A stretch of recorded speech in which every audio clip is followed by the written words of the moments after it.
శ్రీ చంద్రబాబు నాయుడు గారు president of Telugu Desam party Chittoor జిల్లాలో రెండు చోట్ల చిత్తూరు టౌన్ మరియు తిరుపతి టౌన్ రెండింటిలో కూడా నిరసన కార్యక్రమం చేపట్టామని, అది కూడా చూసేటప్పుడు నగరం మధ్యలో ఉన్న ఈ గాంధీ బొమ్మ సెంటర్లో అజిటేషన్ ప్రోగ్రామ్ కండక్ట్ చేస్తాము అనే విధంగా మాకు తెలుగుదేశం పార్టీ అధ్యక్షుల దగ్గర నుంచి నిన్న నైట్ వచ్చేసి మాకు పర్మిషన్ కావాలని లెటర్ అందడం జరిగింది. సో దాని మీద మేము ఒకసారి ఆలోచించాము. చూసినప్పుడు మెయిన్గా వీళ్ళు నిరసన కార్యక్రమం చేపట్టే ప్లేస్ చూస్తే మీకు చిత్తూరు టౌన్లో ఈ గాంధీ బొమ్మ సెంటర్ అందరికీ కూడా తెలుసు. ఇది వచ్చేసి మనకి నగరం మధ్యలో ఉంది. It's like near centre of Chittoor town. Near centre అంటే మనకి ఆల్మోస్ట్ నేషనల్ హైవే నెంబర్ 40 వచ్చేసి మనకి ఆ జంక్షన్లో పెడుతుంది. నెక్స్ట్ వచ్చేసి ఈ నేషనల్ హైవేస్, స్టేట్ హైవేస్ అంతా కూడా మనకి పాస్ అవుతున్నాయి ఆ రోడ్లో.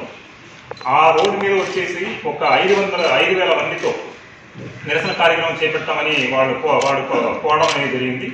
అది కూడా చూసేటప్పుడు ఉదయం 11 గంటల నుంచి మధ్యాహ్నం 2:30 గంటల వరకు కూడా 3:30 గంటల సమయం వచ్చేసి అక్కడ రిజిస్ట్రేషన్ ప్రోగ్రాం పెట్టుకుంటామని వాళ్ళు రిక్వెస్ట్ చేయడం జరిగింది. అలాంటి ఒక కార్యక్రమం మనం అక్కడ పర్మిషన్ ఇస్తే తప్పనిసరిగా వచ్చేసి పబ్లిక్ అందరికీ కూడా ఇన్కన్వీనియన్స్ అవుతుంది. ఎంటైర్ చిత్తూరు టౌనే వచ్చేసి ఒక లాక్డౌన్ లాగా వచ్చేసి తయారైపోతుంది. పబ్లిక్ అంతా కూడా బాగా ఇబ్బంది పడతారు. కాబట్టి మేము వారికి రిక్వెస్ట్ చేయడం జరిగింది. ఇలాంటి ఒక ప్లేస్లో మనం నిరసన కార్యక్రమం పెట్టడం, అది కూడా 1,000 పైన మంది అంతా వచ్చి అక్కడ బ్లాక్ చేయడం అంటే పబ్లిక్ అందరికీ ఇబ్బంది అవుతుంది. కాబట్టి ఆల్టర్నేటివ్ చేసుకోమని రిక్వెస్ట్ చేయడం జరిగింది. ఎక్కడైనా అవుట్స్కట్స్లో ఇలాంటి ప్రోగ్రామ్స్ పెట్టుకున్నట్టయితే పబ్లిక్ ఎటువంటి ఇబ్బంది ఉండదని మేము రిక్వెస్ట్ చేస్తాము. మేము రిక్వెస్ట్ చేసినా కూడా వాళ్ళు దానికి ఒప్పుకోలేదు. మాకు తెలియచేస్తారు. ఏం తెలియచేస్తారంటే మేము ఇక్కడే పెడతాము, తప్పనిసరిగా వచ్చేసి ప్రోగ్రామ్ వచ్చేసి మార్నింగ్ ఇక్కడ గాంధీ బొమ్మ సెంటర్లోనే పెడతామని వారు ఇన్సిస్ట్ చేయడం జరిగింది. కాబట్టి మేము పర్మిషన్ ఇవ్వలేదు. వి రిజెక్టెడ్ ద పర్మిషన్. ఇది మాత్రం కాదు, నెక్స్ట్ వచ్చేసి మీరందరికీ కూడా తెలుసు, COVID-19 రెగ్యులేషన్స్ ఇదంతా కూడా ఆల్రెడీ మనకి అమల్లోకి ఉన్నాయి. సో కోవిడ్ రెగ్యులేషన్స్ ప్రకారం వచ్చేసి large scale gathering of public it's also not allowed. Covid regulation ప్రకారమే వచ్చేసి ఏ కార్యక్రమం కూడా చేపట్టాలి. ఈవెన్ అది క్యాంపెయినింగ్ కావచ్చు, లేకపోతే any other type of political activity కావచ్చు, ఏదైనా కూడా కోవిడ్ రెగ్యులేషన్కి అనుగుణంగానే మనం చేసుకోవాలి. సో అది కూడా మనకి ఇప్పుడు ఈ ప్రోగ్రాంలో లేదు. 5,000 మందితో ఒక ప్రోగ్రామ్ అక్కడ చేపడుతున్నారంటే definitely in violation of covid regulations. అది కూడా ప్రాబ్లం ఉంది మనకి. నెక్స్ట్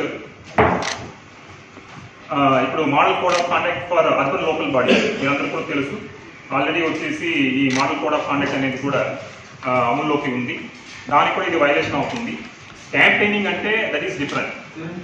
క్యాంపెయినింగ్ అంటే మోడల్ కోడ్ ఆఫ్ కాండక్ట్ ప్రకారం వచ్చేసి ఎవరైనా స్టార్ క్యాంపెయినర్స్ రావచ్చు, లేకపోతే అభ్యర్థులు రావచ్చు, ఎవరైనా కూడా they can conduct campaigning under the model code of conduct. కానీ ఇది వచ్చేసి this is not part of campaigning కాదు. ఈవెన్ క్యాంపెయినింగ్ అనేటప్పుడు కూడా మనకి ఎలక్షన్ కమిషన్ ఇచ్చిన ఉత్తర్వుల ప్రకారమే మనం చేసుకోవాలి. కానీ ఇది వచ్చేసి ఒక అజిటేషన్ ప్రోగ్రామ్ లాగా వాళ్ళు ప్లాన్ చేశారు. కాబట్టి it is in violation of model code of conduct. ఇది కూడా వారికి తెలియచేయడం జరిగింది. మేము పర్టికులర్గా స్పష్టంగా వాళ్ళకి ఏం చెప్పామంటే, ఇలాంటి ఏదైనా ప్రోగ్రామ్ మీరు చేపడుతున్నారంటే తప్పనిసరిగా ఎలక్షన్ కమిషన్ దగ్గర నుంచి పర్మిషన్ తీసుకోవాలి. ఎలక్షన్ కమిషన్ దగ్గర పర్మిషన్ తీసుకోకుండా మేము ఇలాంటి ప్రోగ్రామ్ ఇది కూడా మీకు అలౌ చేయమని చెప్పాము. ఎలక్షన్ ఇప్పుడు కూడా ఏం చెప్తున్నామంటే, ఎలక్షన్ కమిషన్ దగ్గర నుంచి పర్మిషన్ తీసుకుని వచ్చేటట్టయితే మేము తప్పనిసరిగా వచ్చేసి ప్రోగ్రామ్కి పర్మిషన్ ఇస్తాం. కానీ మేము వారికి స్పష్టంగా తెలియజేసిన తర్వాత కూడా ఎలక్షన్ కమిషన్ దగ్గర నుంచి పర్మిషన్ తీసుకోవడం కానీ, లేకపోతే ఈ చేంజ్ ఆఫ్ వెన్యూ పబ్లిక్కి ఇబ్బంది లేకుండా అవుట్స్కట్స్లో ఈ ప్రోగ్రామ్ కండక్ట్ చేసేటట్టు చేంజ్ ఆఫ్ వెన్యూ కూడా వాళ్ళు ఒప్పుకోలేదు. నెక్స్ట్ వచ్చేసి మీరందరికీ కూడా తెలుసు, ఇప్పుడు ఈ లోకల్ బాడీ ఎలక్షన్స్ అంతా కూడా జరుగుతున్నాయి. ఇలాంటి నేపథ్యంలో ఇలాంటి అజిటేషన్ ప్రోగ్రామ్ పెట్టుకోవడం అనేది వచ్చేసి ఒక ఘర్షణ వాతావరణాన్ని వచ్చేసి సృష్టిస్తుంది. ఇప్పుడు ఇలాంటి ఒక అయితే మనకి అజిటేషన్ ప్రోగ్రామ్ పెట్టేటప్పుడు తప్పనిసరిగా there is every possibility that there will be law and order issues. So అందువలన మనకి ఇప్పుడున్న ఈ peace and tranquillity of the area also will get disturb.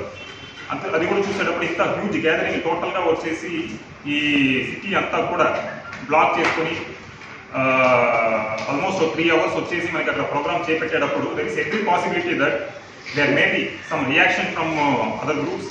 అక్కడ లా అండ్ ఆర్డర్ సిచ్యువేషన్ కూడా క్రియేట్ అవడానికి అవకాశం ఉంది కాబట్టి అది కూడా వారికి మేము తెలియచేయడం జరిగింది. ఇంత స్పష్టంగా వాళ్ళందరికీ కూడా మేము ఈ రైటింగ్లో ఆర్డర్ కూడా ఇచ్చాము. ఇలాంటి ఒక ప్రోగ్రామ్ మీరు చేపట్టకూడదు, మీకు పర్మిషన్ ఇవ్వలేము అని రిజెక్ట్ చేసి మేము ఇచ్చిన తర్వాత కూడా they insist to go head with the programme. ఎట్టి పరిస్థితుల్లో కూడా ఈ ప్రోగ్రామ్ మేము చేసి తీరుతామనే విధంగా వాళ్ళు ముందు వెళ్ళడం జరిగింది. కాబట్టి తప్పని పరిస్థితిలో కొందరు లీడర్స్ని including the leader of opposition preventive detention అనేది మేము చేపట్టాల్సిన అవసరం వచ్చింది. సో మేము అందరూ కూడా లీడర్స్ని ఏం కోరుతున్నామంటే, మన ప్రజాస్వామ్యం దేశంలో ఏ ఎడ్యుకేషన్ చేసినా, ఎలాంటి ప్రోగ్రామ్ చేపట్టినా, వెదర్ ఇట్ ఈస్ క్యాంపెయినింగ్ కావచ్చు, లేకపోతే ఏదైనా నిరసన ప్రోగ్రామ్ కావచ్చు, అన్నీ కూడా మనకి ఈ డెమోక్రాటిక్ మీన్స్తోనే చేయాలి అని మేము కోరుకుంటున్నాము. ఎస్పెషల్లీ ఇప్పుడు మనకి ఈ ఎలక్షన్ జరుగుతున్న ఈ వాతావరణంలో తప్పనిసరిగా వచ్చేసి మోడల్ కోడ్ ఆఫ్ కాండక్ట్ కూడా ఉంది కాబట్టి ఏ కార్యక్రమాలు చేపట్టినా కూడా ఎంసీసీకి వైలేషన్ లేకుండా, తర్వాత ప్రజాస్వామ్య మెషర్స్ దాని ప్రకారం వచ్చేసి ఇదంతా కూడా చేసుకోవాలని కోరుతున్నాము. నెక్స్ట్ మీరందరికీ తెలుసు, మనకి March 4 వచ్చేసి తిరుపతి టౌన్లో ఈ south zonal conference of chief ministers అనేది ఒక పెద్ద కార్యక్రమం ఒకటి జరుగుతుంది. It's one of the prestigious events in the state. మనకి వివిధ సదర్న్ స్టేట్స్ నుంచి కూడా చీఫ్ మినిస్టర్స్ తర్వాత లెఫ్టినెంట్ గవర్నర్స్ అందరూ కూడా రావడం జరుగుతుంది. అలాంటి ప్రోగ్రామ్స్ అంతా కూడా మేము అరేంజ్మెంట్స్ అంతా కూడా చేపడుతున్నాము. అలాంటి ఒక సందర్భంలో ఇలాంటి ఒక ఎడ్యుకేషన్ ప్రోగ్రామ్ పెట్టడం అనేది వచ్చేసి లా అండ్ ఆర్డర్ సిచ్యువేషన్ క్రియేట్ చేస్తుంది. అందువలన మన రాష్ట్రానికి వచ్చేసి ఒక బ్యాడ్ ఇమేజ్ రావడానికి కూడా అవకాశం ఉంది. కాబట్టి ఇలాంటి అన్ని సర్కమ్స్టాన్సెస్ని కూడా మేము పరిగణలోకి తీసుకొని క్లియర్గా వచ్చేసి టీడీపీ పార్టీ అధ్యక్షుడు ఎవరు వచ్చేసి మాకు పర్మిషన్ కోసం అప్లై చేస్తారు వారందరికీ కూడా క్లియర్గా మేము కమ్యూనికేట్ చేయడం జరిగింది. కమ్యూనికేట్ చేసిన తర్వాత కూడా వాళ్ళు దానికి కోఆపరేట్ చేయకుండా తప్పనిసరిగా ఎట్టి పరిస్థితుల్లో అయినా కూడా ఈ ఎడ్యుకేషన్ ప్రోగ్రామ్ చేపడతాము అని పట్టుబడి ప్రయత్నం చేశారు. కాబట్టి తప్పని పరిస్థితిలో ప్రివెంటివ్ డిటెన్షన్ అనేది చేయడం జరిగింది.